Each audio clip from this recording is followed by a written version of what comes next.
George, we were talking before and you were saying that the first time you were ill, you were only 17. Yeah. And you didn't get the diagnosis. It was the second time you became unwell that you did. That's right. But to go back to when you were 17, how was it handled in terms of you being ill and managing your illness when you didn't know your diagnosis? Well, that period of my life was kind of, the memory is very vague, but I would have been brought by my mother to the psychiatrist's house, and then a second opinion was got, but I wouldn't have even, it was just a term breakdown, and that's all that it was. It was a breakdown, and there was no more said, and you know, the family then moved house when I got home, and I was to recover in the house that they rented, and out of the street, of course, out of sight, out of mind,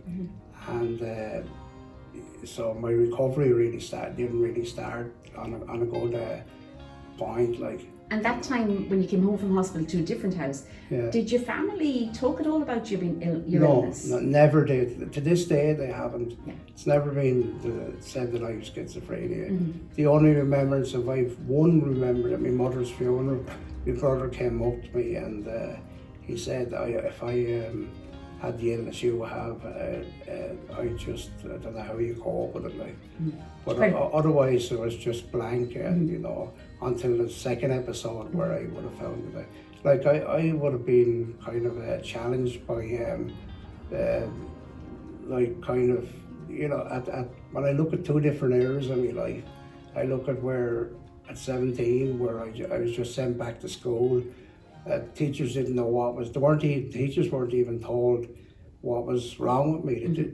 They sent home to my parents that your son is asleep in the classroom, which that time you got a box in the ear for that, you know, and I just couldn't stay awake, And that was because of the medication? That's the medication, especially the depot injection, which I always challenged, even with the first psychiatrist, which was never stopped until I stopped it myself, of my own opinion, because I felt I didn't need it, And then you said when you were getting married, you felt it was important that your future wife That's right. met your psychiatrist and heard about your story. I was 24 and I was in love, and at the time, I felt that it was my choice, and I got my job and secured a job, and I had said to my future wife, well, I'll bring it to the.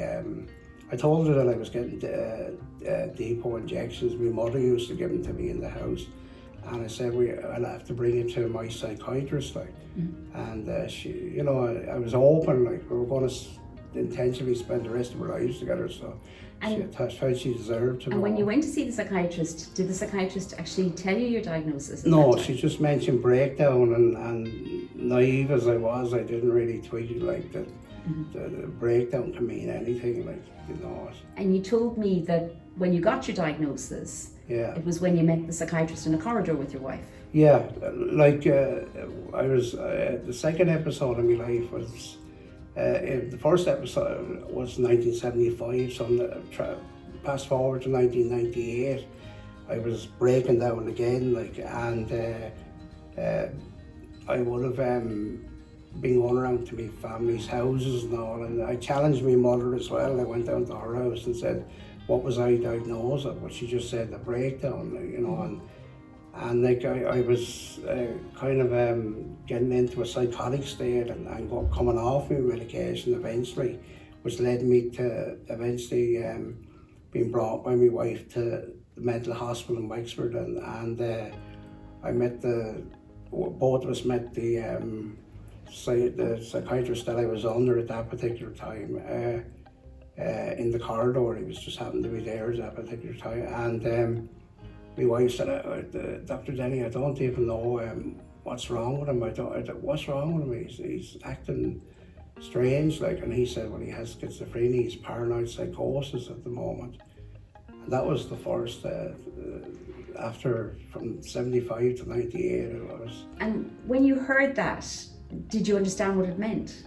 And I didn't have a I knew there was something wrong with me. Not saying I was taking tablets for nothing, like, you know. But when you heard the diagnosis of schizophrenia, did Yeah. you understand what that meant? Well, I have to say, like, that I was paranoid at the time, and the psychotic state I was in, I wouldn't have accepted anything. Like, you just, if you know yourself, if you're in as a doctor, you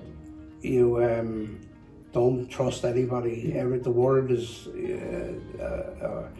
everything is against you, like, and that's it. But as I recovered, I would have accepted it, like, you know. I'm got to understand it, like, where, like, it's not the diagnosis I was hung up on, like, it's the secrecy, and like, it wasn't like I knew there was something wrong with me anyway, like, so it's just putting a label on it, like, but you know, the fact that there was 75 was no communication going on, like, services have changed now since then, like.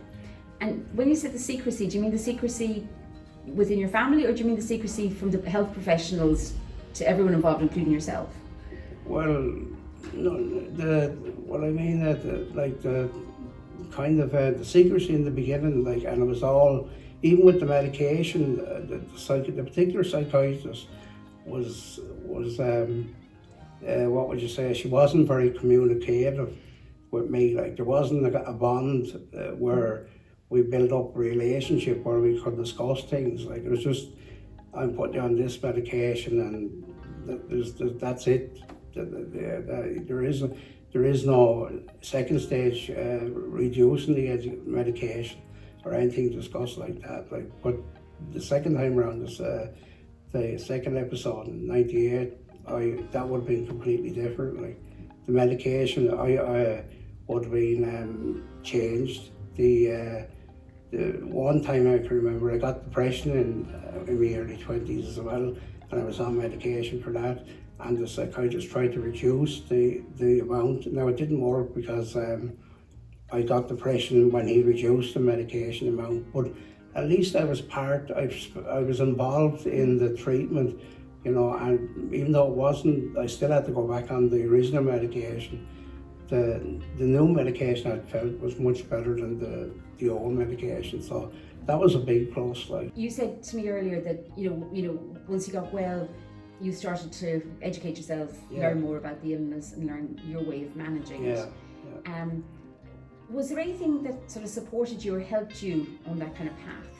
Yeah, well, like I merely can talk about the second episode, because the first episode was such a bad experience, like, and I have very little memory of it, like, but like, the recovery was stage based. Like, the first hospitalisation, come out of hospital, and then I attend me consultations, and I would have been unemployed then for the first time in my life. My house was sold because my mortgage had to be paid off, and I had 3 children at the time, so I was in a dilemma, like, and I would have set a plan out. I worked out it's like a care plan. Like, I would have worked out how am I going to get a house again? It took me 5 years, but I went back to education. In the meantime, I done CE schemes, and all of that was a stepping stone to get me house again, get me another job, and support my family. That, like, I had so much going for me when I got the second episode. I had 3 lovely children and a wife. You know, the first episode was just I prefer not to really remember it, like. And that's actually really interesting in terms of your recovery, that the first was so shrouded in secrecy and kind of chaos that you never really got anywhere with it. And the second time, because you had, as you said yourself, you had so much going for you that it kind of pushed you along to... Yeah, like, I had missed out on education when I was 17, because I had just done my junior cert, and, you know, then cut off period.